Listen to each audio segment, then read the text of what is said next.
Oleh sebab itu, sekarang saatnya kita belajar untuk berhenti mengatur Tuhan, untuk mengurusi kehidupan kita. Assalamualaikum warahmatullahi wabarakatuh. Selamat berbahagia sahabat. Melanjutkan materi tentang hikmah Ramadan di tengah pandemi, kemarin saya membahas bahwa ayo kita jangan berhitung dengan Tuhan. Ayo kita beribadah dengan rasa rindu, rasa cinta, rasa berbagi.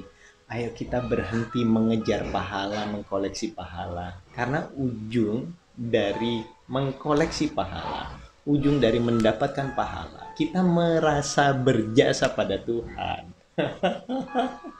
Lalu akhirnya, jika kita merasa berjasa pada Tuhan, akhirnya kita sibuk mengatur Tuhan untuk mengabulkan semua permintaan kita.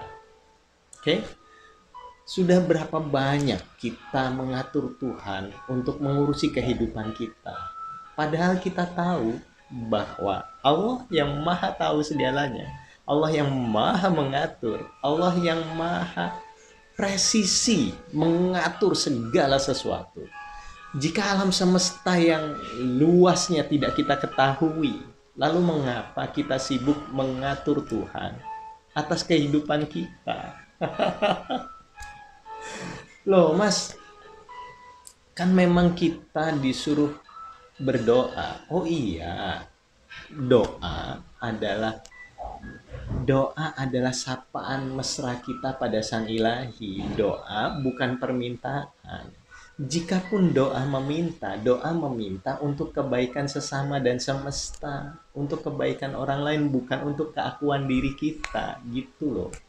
Sahabat, apa tidak bosan kita mulai kecil sampai dewasa belajar mengatur Tuhan? Yang jelas-jelas Tuhan tidak bisa diatur. Karena apa? Karena Tuhan adalah maha kuasa. Allah maha kuasa, maha berkehendak. Lalu kita kenapa sibuk berdagang amal ibadah kita untuk mengabulkan segala permintaan kita? Padahal kita tahu bahwa permintaan kita didasari oleh kebanyakan, didasari oleh ego, didasari oleh hawa nafsu, didasari oleh emosi, didasari oleh keinginan yang membuat kita senang, bahagia sesaat, lalu ngelunjak gitu loh. Dalam kehidupan ini sudah berapa banyak kita mengatur Tuhan? Apa tidak capek berusaha untuk mengatur Tuhan, mewujudkan keinginan kita?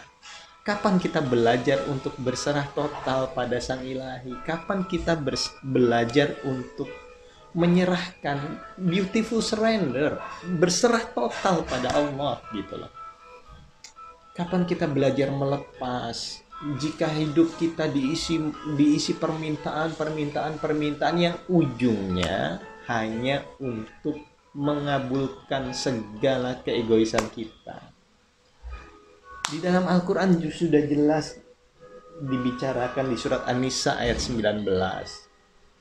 Fa in karihtumuhunna fa asa an takrahu syai'aw wa yaj'alallahu fihi khairan katsira.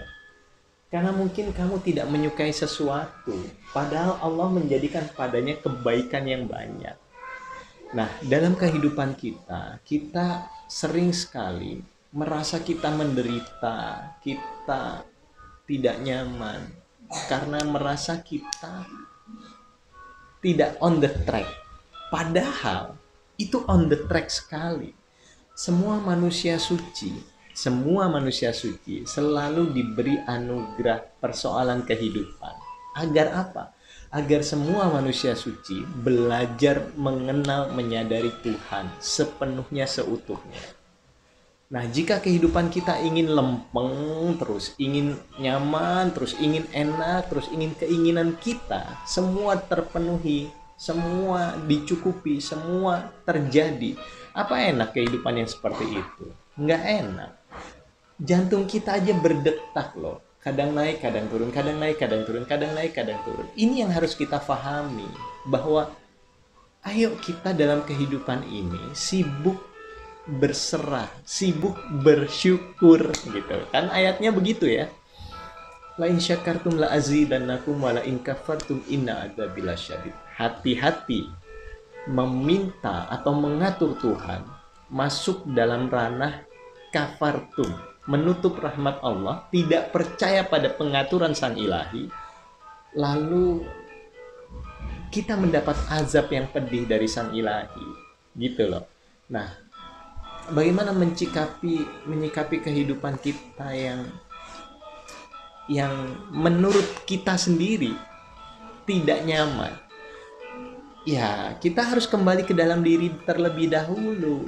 Seberapa banyak kita berbuat baik, seberapa banyak kita menabung kebaikan, seberapa banyak kita menebar kebaikan, seberapa baik kita menjadi manusia, seberapa bermanfaat kehidupan kita. Kita harus berkaca terlebih dahulu.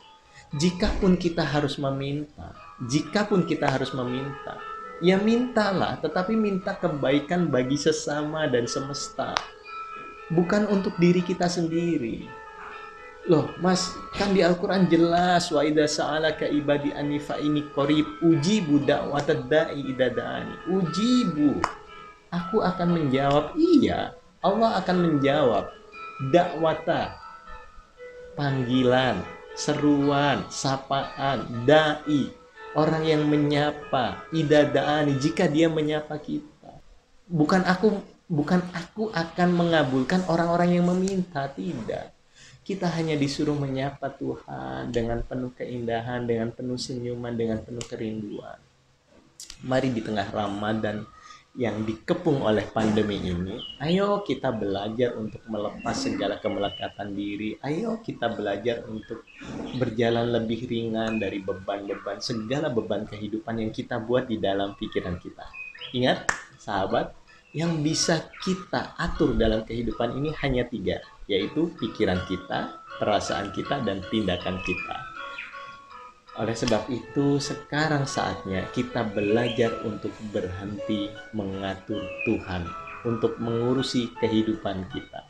Serahkan semua pada Tuhan, kehidupan kita, karena Allah yang maha tahu, yang maha mengatur. Jika Allah bisa mengatur triliunan planet secara harmoni, mengapa mengatur kita saja butuh saran dari kita? Mustahil. Oleh sebab itu kita belajar berserah total pada Sang Ilahi. Assalamualaikum warahmatullahi wabarakatuh. Barakallah, barakallah, barakallah. I love you all. Namaste.